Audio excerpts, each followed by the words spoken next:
안녕하세요. 폴리 라이프가 아니구나. 네, 안녕하세요. 생존 노하우의 폴리입니다. 제가 두 가지 채널을 운영하고 있어서 헷갈렸습니다. 제가 머리가 곱슬머리였는데 지금 머리가 펴서 되게 좀 어색함을 좀 이해해 주시면서 오늘의 이야기를 또 해보도록 하겠습니다. 오늘은 좀 이런 이야기를 해보려고 해요. 어떤 마음으로 보통 직장을 다니세요? 매일 그냥 하루를 버티는 마음? 목적이 있어서 내가 되게 하고 싶은 일이 있어서 돈을 벌 수 있겠다. 돈 때문에. 네. 아니면은 내가 원하는 꿈이 있는데 이 직장에서 이 꿈을 펼치면서 즐겁게 일하시는 분들도 계실 것 같고 다양한 분들이 계실 것 같은데 대부분이 아무리 꿈을 쫓으려고 그 회사를 다녔어도 뭔가 안 맞는 부분이 있어서 너무너무 직장 생활은 사실 힘들죠. 네, 진짜 옛날에 다 공부가 쉬웠어라는 말을 들으면서 진짜 이해하지 못했는데 진짜 제가 사회에 나가서 어떤 어른이나 어떤 선배나 어떤 후배를 만나도 다 똑같이 하는 말이 정말 공부가 쉬웠다는 말은 제일 진짜 많이 듣는 말입니다. 저는 오늘 어떤 마음으로 직장을 다니면 자기 스스로를 훨씬 발전시킬 수 있고 또 다른 내가 될 수 있는지 그 직장인들의 마음가짐을 조금 편하게 해드리기 위해서 한번 고민을 좀 해봤거든요. 제가 이렇게 좀 저는 정보 채널이나 유튜브를 되게 많이 듣는 편이에요. 그러면서 성공한 사람들은 어떻게 성공했을까? 그냥 내가 그렇게 되겠다기보다는 뭐 삼성, 대우, 뭐 NC소프트, 뭐 애플, 다양한 너무 전 세계에 유명한 회사들이 굉장히 많잖아요. 그런 히스토리를 읽는 걸 굉장히 재밌어해요. 왜냐면 그 성공 히스토리에는 각각 그런 오너의 그런 삶이 녹아져 있고 실패와 성공담이 잘 어울려져 있으면서 실패해서 어떻게 이겨나는지를 배울 수 있고 이런 행동을 했거나 이런 리스크를 감수하면서 성공을 했구나 이런 것들 여러 가지를 배울 수 있고 그 다양하게 좀 재밌는 얘기들이 많아서 좀 즐겨서 그런 유튜브 채널을 좀 보는 편인데요. 자, 하이 리스크 하이 리턴이라는 아주 그런 말들이 있죠. 근데 우리는 이렇게 살면서 우리는 뭐 저렇게 못 될 거야. 저런 사람 너무 부러워. 정말 그럼 부자들은 어떻게 됐을까? 근데 부자들의 모든 그런 성공 노하우를 보면은 하이 리스크가 없는 경우가 거의 없어요. 집을 담보로 잡혔다든지 자기가 지금까지 모아둔 돈을 한꺼번에 투자했다든지 정말 그것도 한번 다 날려서 또 엄청난 대출을 받아갖고 다시 트라이를 했다든지 그러니까 여러 가지 정말 리스크가 굉장히 높습니다. 그만큼 그걸로 인해서 안 되시는 분들도 있지만 그걸로 끝까지 더 현명하게 시행착오에 대한 답을 얻으면서 성공까지 오는 진짜 피땀 흘려서 얻는 그 마지막에 그 결실만을 보고 우리는 부러워하는 경우가 되게 많이 있거든요. 제가 오늘 직장인의 마음가짐을 얘기하면서 왜 초도에 이런 말을 까느냐. 리스크 없이 다닐 수 있고 리스크 없이 모든 경험을 할 수 있는 곳이 바로 회사다. 저는 이런 말씀을 드리고 싶어요. 제가 좀 그런 식으로 사고방식을 바꾼 후에 점점 약간 성공을 하게 됐거든요. 그래서 그런 말씀을 좀 해드리겠습니다. 어느 순간 이렇게 직장을 다니는데 좀 그런 마음이 드는 거예요. 처음에는 멋모르고 다녔죠. 그러다 보니까 맨날 시키는 일을 하는 거예요. 시키는 일을 하고 혼나거나 그 일을 뭐 잘 해내서 뭐 적당한 칭찬을 듣거나 맨날 쥐꼬리만한 월급에 회사를 다니면서 왜 쟤들은 저렇게 일하지? 왜 저 부서는 저렇게 내가 아닌 부서를 탓하거나 상사를 탓하거나 경영진을 탓하거나 거의 남 탓으로 좀 사는 경우가 굉장히 많은 것 같아요. 이거는 저뿐만 아니라 제가 오랜 생활 직장을 겪으면서 많은 직원들을 새로 뽑고 다시 떠나고 다시 운영을 하고 팀장들하고 대화를 나누고 물론 직장 상사들은 경영진도 팀장급들이나 뭐 아래 뭐 사람들은 이렇게 뭐 욕하는 경우가 없는데 팀장급들이나 그런 중간 관리자를 탓하는 경우도 사실 굉장히 많습니다. 거의 대부분이 내 탓을 하기보다는 남 탓을 하면서 직장 생활을 꾸역꾸역 이뤄가는데 저는 어느 순간 그런 생각이 들었어요. 제가 이런 생각을 할 수 있었던 이유가 제가 회사를 쭉 다니다가 그때 당시에 뭐 IMF도 있었고 경제은행 갑자기 생각이 안 나네. 2008년에 경제 위기를 겪으면서 회사들이 굉장히 많이 부도를 당했어요. 도산을 하고. 근데 그런 몇 번의 경험을 하다 보니까 좀 사업을 하고 싶었고, 그다음에 그 전에 회사를 다니면서 칭찬을 굉장히 많이 들었었어요. 같이 사업을 해보자는 분들도 있었고, 다시 한번 와서 일해라, 좀 힘이 되줘라, 이런 사람도 있고. 제가 그때 불과 나이가 27살인가 8살인가 그랬는데도 굉장히 많은 그런 요청을 받았었거든요. 제가 잘난 줄 알았죠. 잘난 줄 알았고, 그때 굉장히 좋은 사업 아이템이 있어서 그 당시에 사업을 하게 됩니다. 직접 사업을 해보니까 진짜 너무 힘들더라고요. 그 전에 들었던 비용이 일단 너무 많았어요. 내가 그때 그 돈을 갖고 그 사업을 하지 않고 저쪽에 마포 어디에 그 정도 아파트 값이었거든요. 걔를 샀다라면 아마 제가 지금 거의 엄청난 한 10배 이상의, 그때 뭐 한 1억 5천이면 살 수 있었는데 지금은 한 20억? 네. 그 정도로 부풀려졌다기보다는 그 정도로 아파트 값이 많이 올렸기 때문에 서울 한 곳에 굉장히 좋은 위치에 있었고요. 마포 그 성산동 넘어가는 그 언덕에 있었거든요. 근데 어쨌든 20억까지는 안 됐어요. 10m? 뭐 어쨌든 13억, 15억? 네, 그렇게 뭐 될 수는 있는데, 어쨌든 그런 생각도 많이 했었는데, 사실 반대로 제 인생을 쭉 보면은 그때 경험했던 그 많은 힘듦과 어려움들, 그 다음에 돈에 대한 그 힘듦, 뭐 투자를 했을 때 그거를 온전히 다 걷어들이지 못하고 폐업을 했던 그런 많은 경험을 봤을 때는 그 경험이 절대 허트지 않았다. 내가 그냥 그 돈을 놔두고서 다른 일을 했던 것보다는 너무 비싼 경험이긴 했지만 잘했다. 자꾸 선언이 언제 나오나 궁금하실 텐데, 그런 경험들을 자꾸 해보니까 그런 경험을 하고 다시 회사에 들어갔을 때 여기는 저의 실험 무대인 거예요. 돈을 받으면서 그 사람들이 시키는 일을 억지로 하는 곳이 아니라 내가 돈을 받으면서 내가 하고 싶은 일을 마음껏 펼칠 수 있는 약간 실험 무대인 거예요. 여기서는 리스크가 없어요. 그냥 월급을 꼬박꼬박 나오니까 내가 뭘 잘못 선택할 수 있어요. 꾸중을 들을 수도 있어요.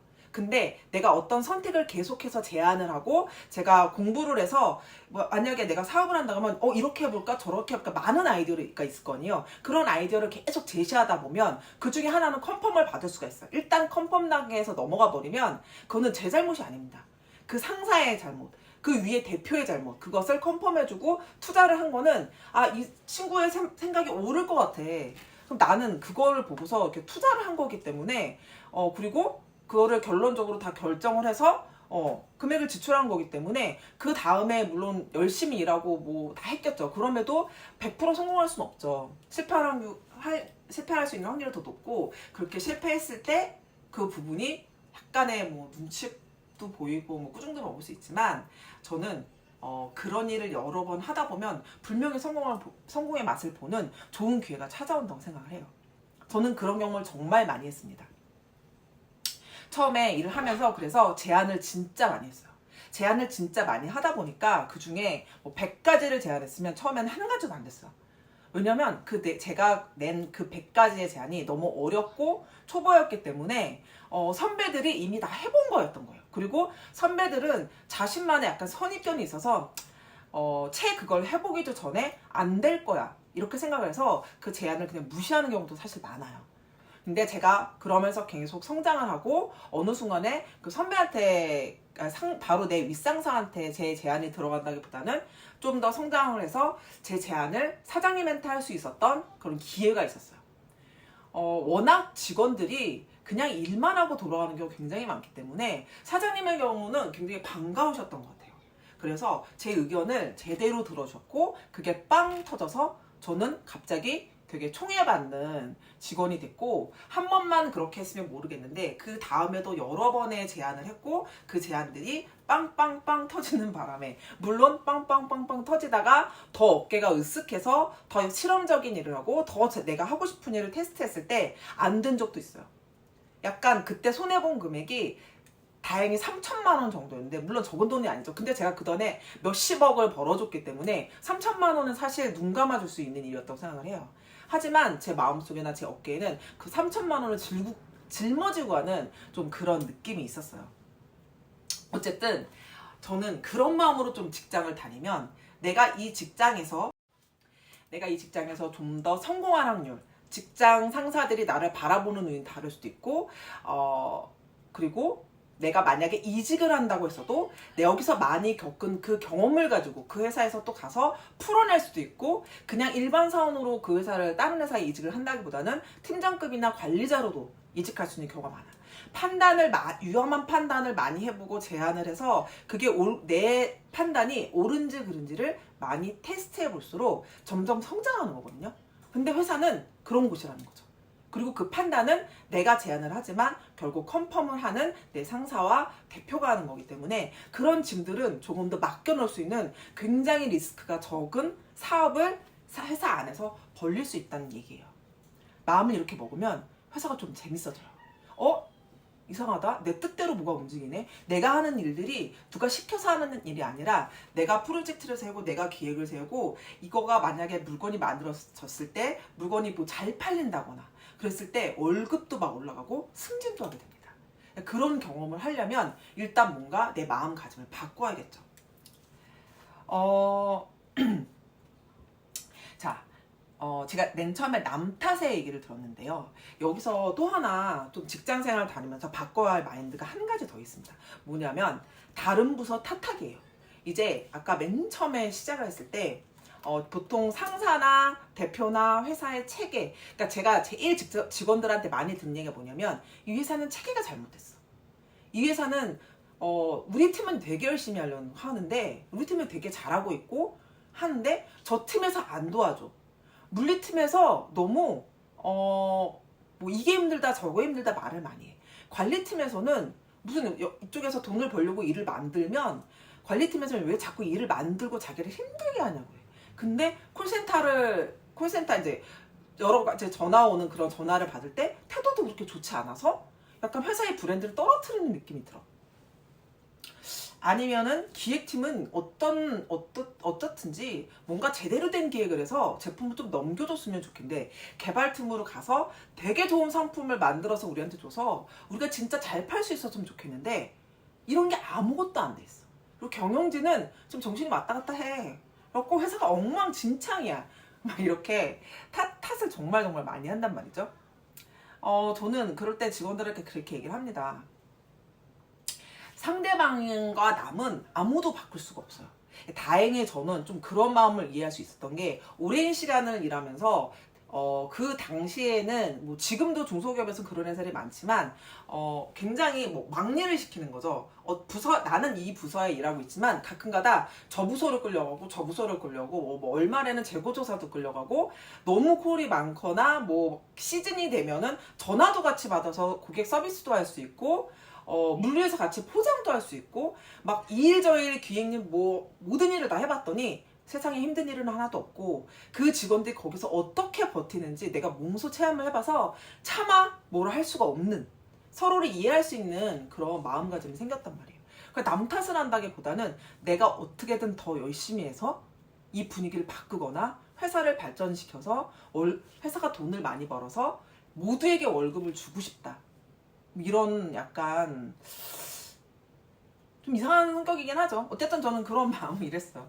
그렇게 직원들이 좀 잘 됐으면 하는 마음, 회사 전체가 좀 근데 그렇게 일을 하다 보니까 결과물들이나 내가 하는 행동들이 그냥 회사에 왔다 갔다 하는 그런 사람으로 느껴지지 않고 뭔가를 해내고 뭔가를 기획하고 만들고 내가 원하는 일을 하는 사람이 되더라는 거죠.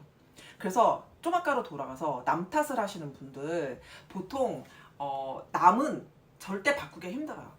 내가 그 사람을 붙잡고 아무리 하소연하고 물론 소통하는 거 너무 좋아요.